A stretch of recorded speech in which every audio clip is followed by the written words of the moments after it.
En un escenario que parecía sacado de una película de acción, un médico humilla impitoyosamente a una enfermera, sin saber que el paciente en cuestión es nada menos que Clint Eastwood, un giro digno de un clásico del cine, capaz de transformar por completo la dinámica del hospital. La sangre brotaba entre sus dedos, mientras intentaba mantener la presión sobre la herida. El viento helado de la sierra de Oaxaca cortaba como navajas, pero William apenas lo sentía. Sus ojos permanecían fijos en el rostro, cada vez más pálido de doña Ángela. «Aguante, doña, ya casi llegamos», mintió, sabiendo que estaban a horas del hospital más cercano. El viejo camión se sacudía violentamente en el camino de terracería. Detrás de ellos, las luces de las camionetas negras aparecían y desaparecían entre las curvas. William miró por el espejo retrovisor quebrado, calculando mentalmente cuánto tiempo tendrían antes de que los alcanzaran. «William, hijo». La voz de Angela sonaba débil, casi un susurro. «La caja. Debes protegerla. Es lo único que queda». En el asiento trasero, Clint sollozaba silenciosamente mientras sostenía una pequeña caja de madera tallada con símbolos mixtecos. Sus manos temblaban, pero su agarre era firme, como si entendiera perfectamente el valor de lo que sostenía. «No hable, doña, guarde fuerzas», respondió William acelerando en una recta. El motor del viejo camión rugió en protesta. Un disparo resonó en la noche y el parabrisas estalló en 1000 pedazos. William se agachó instintivamente mientras vidrios microscópicos llovían sobre ellos. Clint gritó y se cubrió, pero nunca soltó la caja. «Ya nos alcanzaron», exclamó William, girando bruscamente en una bifurcación apenas visible entre la vegetación. El camión se sacudió violentamente y Angela gimió de dolor.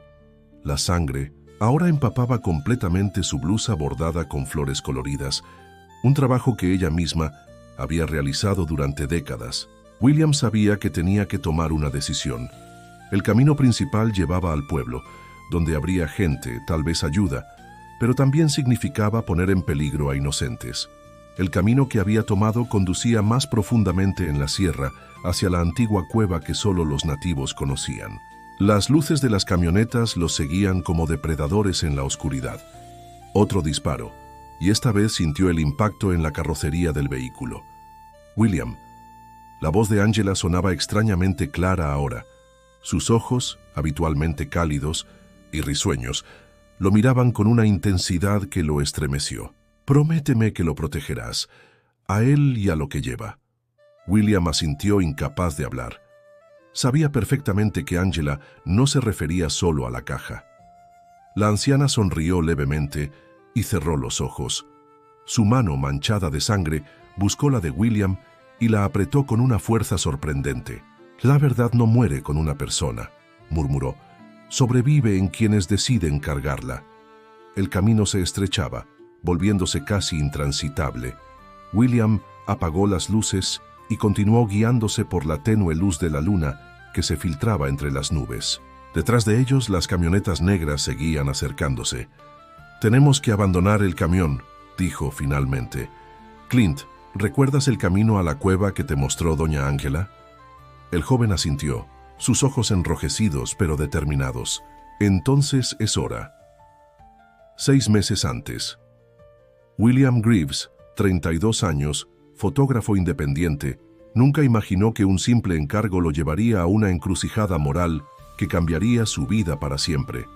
Con su cámara al hombro y su característica cicatriz sobre la ceja derecha, resultado de un accidente en su primera expedición fotográfica, llegó a San Cristóbal, un pequeño pueblo en la sierra oaxaqueña, para documentar la construcción de lo que se promocionaba como el proyecto minero más sustentable de México. La empresa Progreso Minero S.A. lo había contratado para capturar imágenes que mostraran la armonía entre la tecnología moderna y el entorno natural, así como la supuesta colaboración con las comunidades locales. Un trabajo bien pagado y aparentemente simple.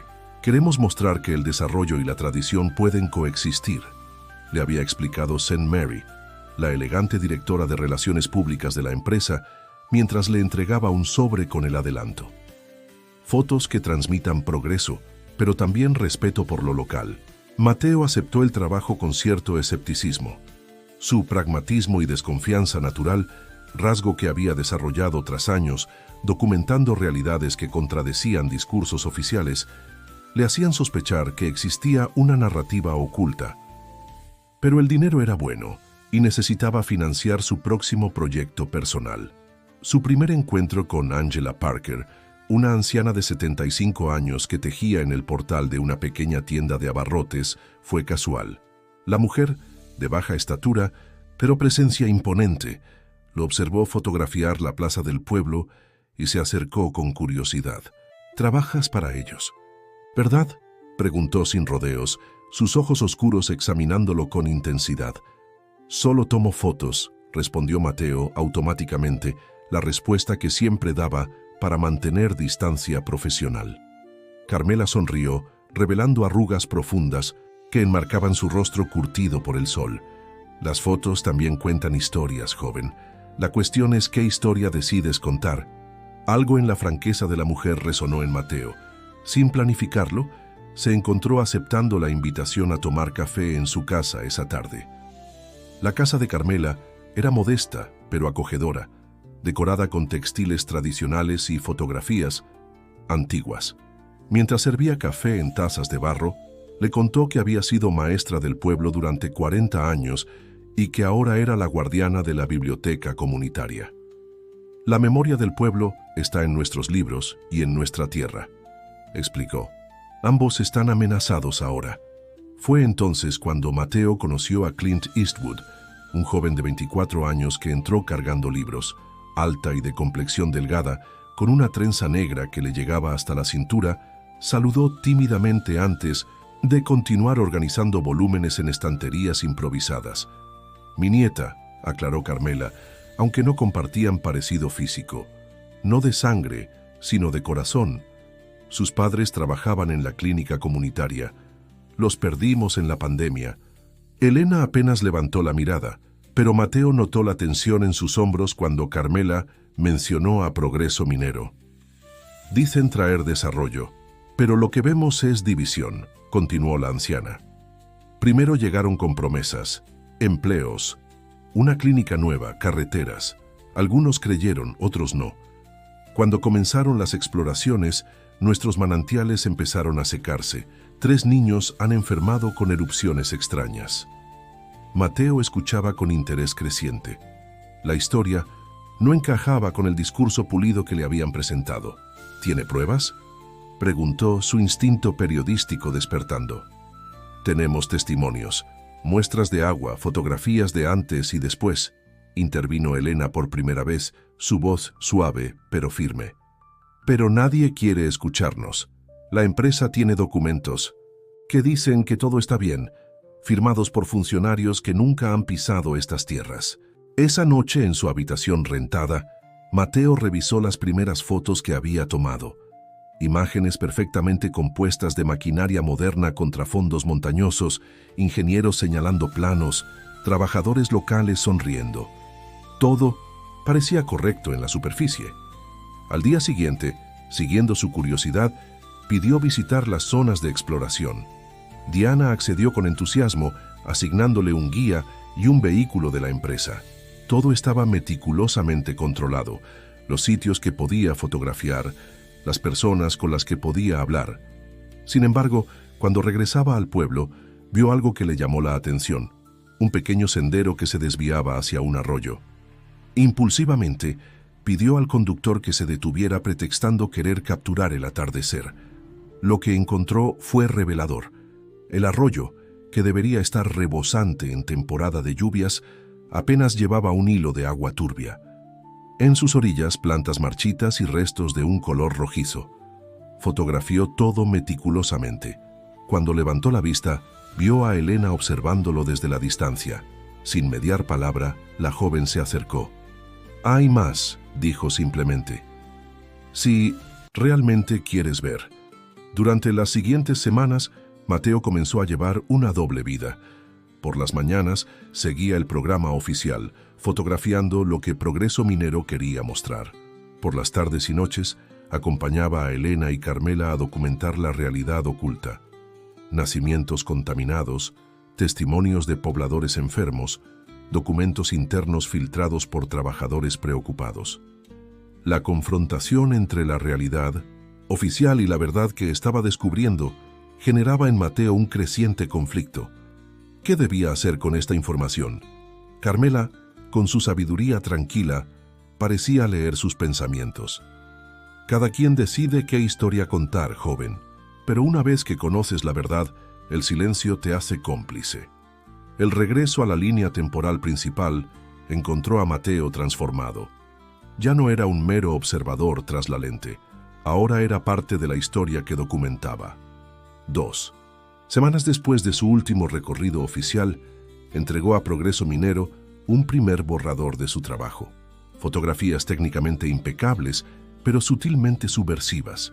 Sombras alargadas sobre maquinaria reluciente, rostros ambiguos de trabajadores, contrastes deliberados entre la modernidad de la empresa y la tradición amenazada del pueblo. Diana. Vega revisó el material con el ceño fruncido. Esto no es lo que discutimos, Mateo. Necesitamos imágenes más optimistas. Es lo que vi, respondió con una calma que sorprendió incluso a él mismo. Esa misma tarde recibió una llamada de Diana Vega, la gerente de operaciones, invitándolo a un recorrido especial al día siguiente. Rodrigo, un hombre de unos 45 años, con mirada calculadora y sonrisa practicada, lo recibió con efusividad excesiva. Alto, de complexión robusta y siempre impecablemente vestido, proyectaba una confianza que rayaba en la arrogancia. Su mayor temor, como Mateo descubriría, no era el fracaso del proyecto, sino perder el control sobre la narrativa que tan cuidadosamente había construido. Mateo, creo que hemos empezado con el pie izquierdo, dijo, mientras lo guiaba hacia una camioneta de lujo. Quiero mostrarte la verdadera visión de Progreso Minero. El recorrido incluyó una visita a un centro comunitario recién pintado, una escuela con computadoras nuevas y un mirador estratégicamente ubicado que ofrecía una vista panorámica donde apenas se distinguían las operaciones mineras. Todo esto es posible gracias a nuestra inversión, explicó Rodrigo señalando el horizonte. Progreso para todos, es lo que siempre decimos. Luego, en un giro inesperado, lo llevó a un restaurante exclusivo en la ciudad más cercana. Entre platos gourmet y vino caro, la conversación tomó otro rumbo. Sabemos que has estado explorando por tu cuenta, dijo Rodrigo, manteniendo su sonrisa pero con ojos ahora fríos. Admiro tu dedicación, pero me preocupa que te estén manipulando. ¿Quiénes?, preguntó Mateo, manteniendo su expresión neutral. Los opositores siempre existen, personas que temen al cambio, que no ven el panorama completo. Rodrigo hizo una pausa calculada. La vieja Carmela, por ejemplo. Una figura respetable, sin duda, pero anclada en el pasado. Y la joven Elena, una idealista sin experiencia del mundo real. Mateo sintió tensarse sus músculos, pero mantuvo la compostura. Rodrigo continuó. Tu trabajo actual con nosotros podría abrirte muchas puertas, Mateo. Tenemos contactos en publicaciones internacionales, exposiciones en galerías importantes, o podría cerrártelas. La industria es pequeña, los rumores viajan rápido. La amenaza era tan clara como el cristal de las copas que los separaban. Esa noche, Mateo llegó a una decisión. Recopiló todo el material que había acumulado, fotografías, testimonios, documentos, y lo organizó meticulosamente. Al amanecer tenía 2 carpetas, la oficial para Progreso Minero y otra que envió digitalmente a un amigo periodista en la capital, con instrucciones de publicarla si no recibía noticias, suyas en una semana. Lo que no anticipó fue la rapidez de la respuesta. 3 días después, cuando documentaba un manantial contaminado con Elena, vieron a lo lejos una comitiva de camionetas negras dirigiéndose a la casa de Carmela. Corrieron desesperadamente, pero llegaron demasiado tarde. La pequeña biblioteca ya estaba revuelta, libros esparcidos por el suelo. Carmela, sentada en una silla, sangraba de un corte en la frente, pero mantenía su mirada desafiante. Frente a ella, Rodrigo y 2 hombres con aspecto de seguridad privada revisaban cajones y estanterías. Sabemos, Que tienes las escrituras originales y los mapas de los manantiales, decía Rodrigo. Podemos hacer esto fácil o difícil. La escena se congeló cuando notaron la presencia de Mateo y Elena en la puerta. El fotógrafo instintivamente levantó su cámara y disparó varias veces, capturando la evidencia del allanamiento. Lo que siguió fue caos. Uno de los hombres de seguridad intentó arrebatarle la cámara. Mateo resistió. Un golpe, cristal rompiéndose, Elena gritando, Carmela incorporándose súbitamente y corriendo hacia un viejo baúl, del cual extrajo una pequeña caja de madera antes de que pudieran detenerla. ¡Corran!, gritó la anciana lanzando la caja a Elena. Lograron escapar por la puerta trasera hasta el viejo camión de Mateo, pero no antes de que Carmela recibiera un disparo en el costado. La persecución había comenzado. Y ahora estaban aquí, internándose en la sierra en la oscuridad, con Carmela debilitándose a cada minuto y un grupo de hombres armados tras ellos. Abandonaron el camión en un recodo oculto y continuaron a pie. Mateo cargaba a Carmela, quien insistía en mantenerse consciente a pesar del dolor. Elena guiaba el camino, la caja de madera asegurada en su morral. El sendero era apenas visible, serpenteando entre pinos y encinos. El frío se intensificaba con la altitud. Detrás, escuchaban voces distantes y ocasionales destellos de linternas. «Ya casi llegamos», susurró Elena después de lo que pareció una eternidad. La cueva se abría discretamente entre rocas cubiertas de musgo. Una vez dentro, la oscuridad era casi absoluta, pero Elena se movía con seguridad, guiándolos por túneles estrechos hasta una cámara más amplia. Mateo depositó suavemente a Carmela sobre una roca plana. A la luz tenue de la linterna de su celular, su rostro aparecía ceniciento. «Doña Carmela, aguante, buscaremos ayuda al amanecer», dijo, intentando sonar esperanzado. La anciana negó débilmente. «Mi tiempo se acaba, hijo. Pero hay algo que deben saber». Con esfuerzo indicó a Elena que acercara la caja. «Ábrela».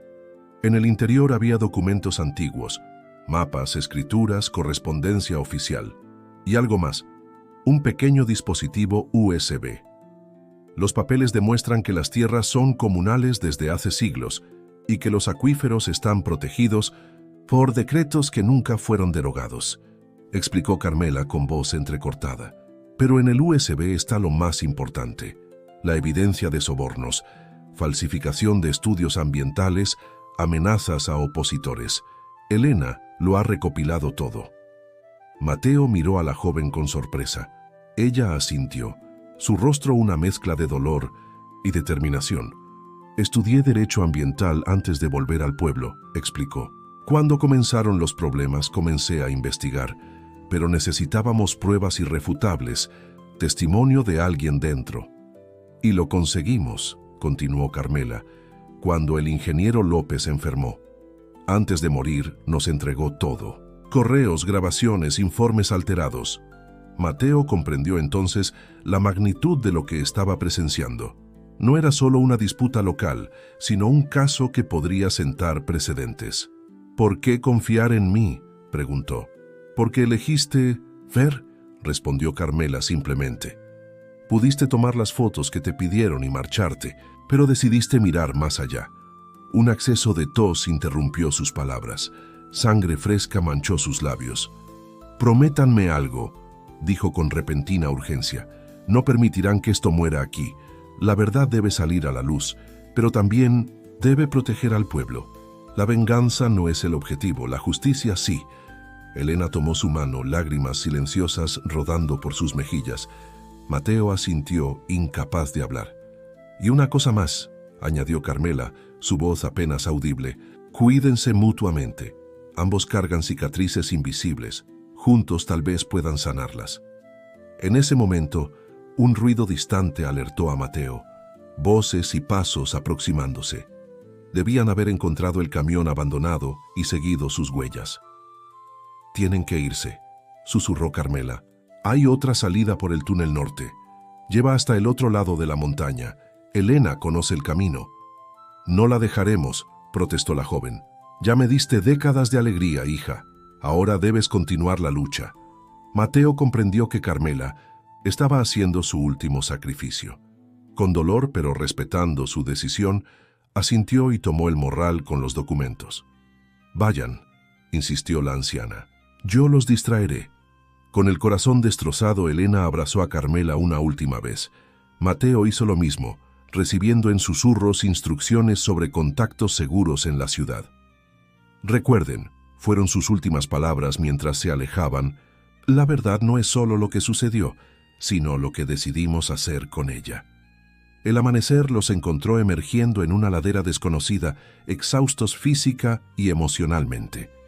El valle se extendía debajo, brumoso y aparentemente pacífico. No, habían escuchado disparos durante la noche, solo voces distantes y eventualmente silencio. No sabían si Carmela había sobrevivido, pero el peso de su sacrificio los acompañaría siempre. Sentados sobre rocas cubiertas de líquenes, observaban el despertar del paisaje mientras intentaban procesar todo lo ocurrido.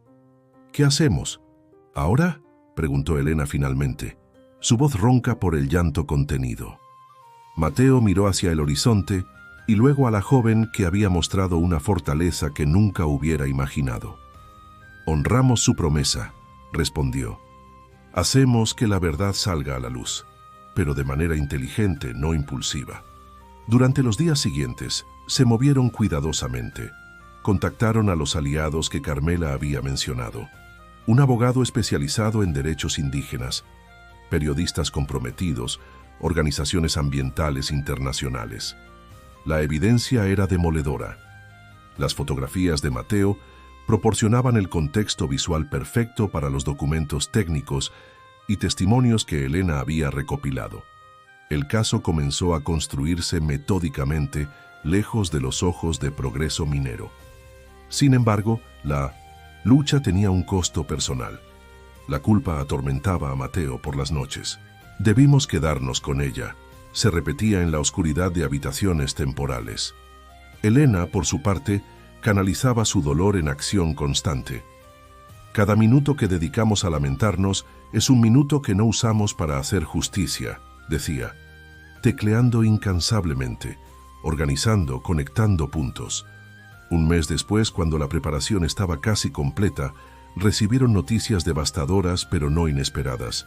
Habían encontrado el cuerpo de Carmela en la cueva. La versión oficial hablaba de un accidente, una anciana desorientada que había caído. Nadie mencionaba la herida de bala. Esa noche, algo se quebró en Mateo. La fría determinación profesional dio paso a una rabia que amenazaba con consumirlo. «Voy a destruirlos», declaró, bebiendo whisky directamente de la botella. «Haré que paguen por cada gota de su sangre». Elena lo observaba en silencio. Finalmente se acercó y le quitó suavemente la botella. «Eso no es lo que ella hubiera querido», dijo con firmeza. «La venganza no traerá justicia al pueblo, solo más dolor». «¿Y qué sabes tú de dolor?», espetó Mateo, arrepintiéndose inmediatamente. Elena no retrocedió. «Perdí a mis padres mientras luchaban por salvar a otros, y ahora a Carmela, mi única familia. El dolor y yo somos viejos conocidos», respondió con una calma que lo desarmó. «Pero aprendí de ella que el odio consume primero al que lo alberga». Sus miradas se encontraron, reconociendo en el otro un reflejo de su propio sufrimiento. Sin palabras, entendieron que estaban unidos no solo por una causa, sino por las heridas que compartían. «Lo siento», murmuró Mateo. «Lo sé», respondió ella simplemente. Al día siguiente, con renovada claridad, completaron los preparativos. El plan era preciso: presentación simultánea de demandas legales, publicación coordinada en medios nacionales e internacionales, testimonios de exfuncionarios arrepentidos. No un ataque emocional, sino una exposición sistemática de la verdad que Carmela había protegido con su vida. La noche anterior al día D, mientras revisaban por última vez cada detalle, Elena encontró algo inesperado en el fondo de la caja de madera. Una carta manuscrita de Carmela, aparentemente escrita, presintiendo su posible final. «Queridos hijos, si están leyendo esto, probablemente ya no estoy con ustedes. No se culpen. Cada uno de nosotros elige sus batallas, y yo elegí esta con plena conciencia. La lucha por la tierra nunca ha sido fácil. Nuestros ancestros lo sabían, y nosotros también debemos aceptarlo. Pero recuerden que no luchamos solo, contra algo sino por algo, por el derecho a existir en armonía con lo que nos rodea. Helena, siempre fuiste más fuerte de lo que crees. Tu compasión no es debilidad, sino tu mayor fortaleza.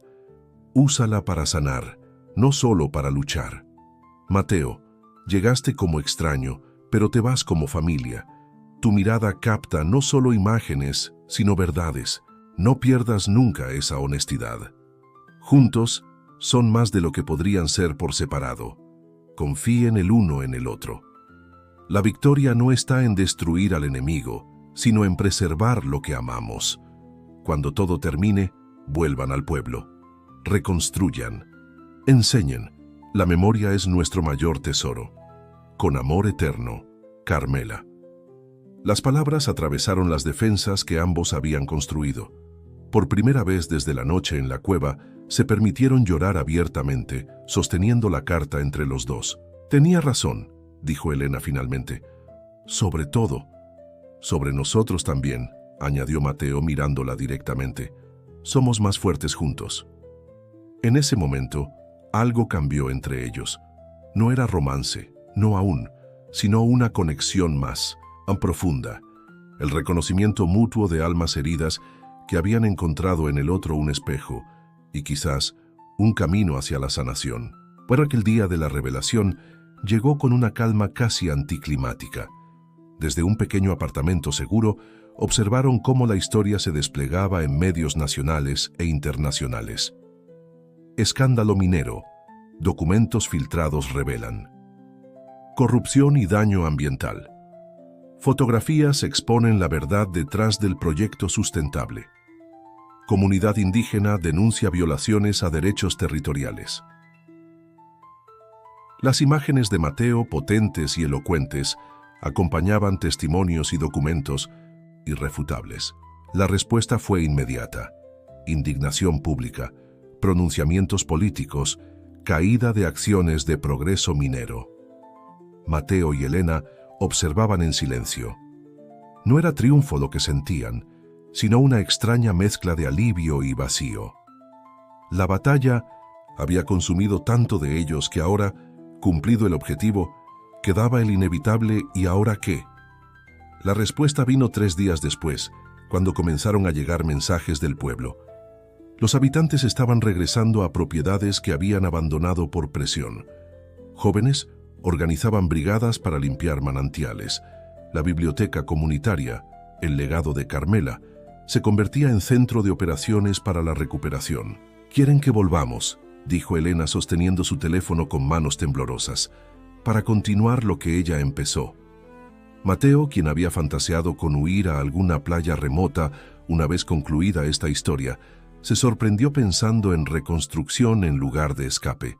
«¿Volverías?», preguntó observando atentamente su reacción. «Es mi hogar», respondió simplemente. Luego, tras una pausa, «Podría ser el tuyo también, si quisieras». No era una declaración romántica, sino algo quizás más significativo, la oferta de un propósito compartido, de una comunidad, de raíces para alguien que siempre había sido un observador itinerante. La última imagen que Mateo capturó antes de partir hacia el pueblo fue el amanecer sobre la ciudad, un nuevo día desplegándose con posibilidades inexploradas. En ella, su propia sombra se fundía con la de Helena, indistinguibles en la luz creciente. Al revelarse meses después, en una exposición titulada El silencio de la sierra, muchos destacaron la calidad técnica de la fotografía. Pocos entendieron el verdadero significado. 2 personas que, habiendo cumplido una promesa a una anciana valiente, descubrían que el final de una historia podía ser el comienzo de otra. El pueblo los recibió con una ceremonia sencilla, pero profundamente significativa. La plantación de un árbol en memoria de Carmela, junto a la biblioteca que ahora llevaba su nombre. Mientras la pequeña comunidad se reunía, compartiendo historias y esperanzas renovadas, Mateo y Helena permanecían discretamente al fondo. Sus manos se encontraron sin buscarse, un gesto simple que decía más que cualquier palabra. En sus ojos, el reflejo de un futuro que ninguno había imaginado, pero que ahora parecía el único camino posible. No sería fácil. La empresa se defendería legalmente, habría intentos de dividir nuevamente a la comunidad, amenazas veladas. Pero algo fundamental había cambiado. El silencio se había roto. Y en ese espacio nuevas voces, incluidas las suyas, podrían ahora ser escuchadas. Como Carmela había dicho, la verdad no muere con una persona. Sobrevive en quienes deciden cargarla.